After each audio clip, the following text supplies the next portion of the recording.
Us now from NASA's Goddard Space Flight Center is Dr. Michelle Thaler. Thanks for joining us.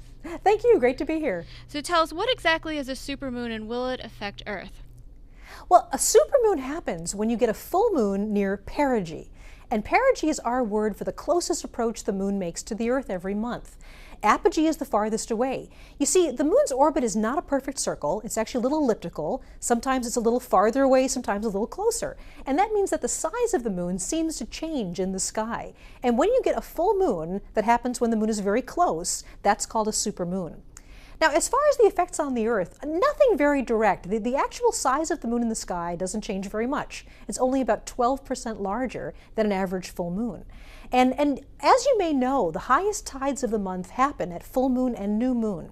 These are called the spring tides of each month. And because the moon is a little closer than normal, that means the tides will be a little bit higher than normal as well. But we're talking about a change of less than an inch. So one of the challenges about measuring what they call the Proxygean tides, the high tides associated with a supermoon, is even measuring it at all. It's a fun thing to actually detect. It's not something that you can easily see. So when is the best time to view the supermoon, and will it look different from other full moons? Well, to me, the best time to view any full moon is right at sunset, because that's when it rises. And when you see the moon with respect to the horizon, with buildings and trees or whatever, it just seems to look so much more spectacular. It looks larger. In reality, the size change is not that much. The moon at perigee, or closest, is just a little bit larger than the moon when it's farther away.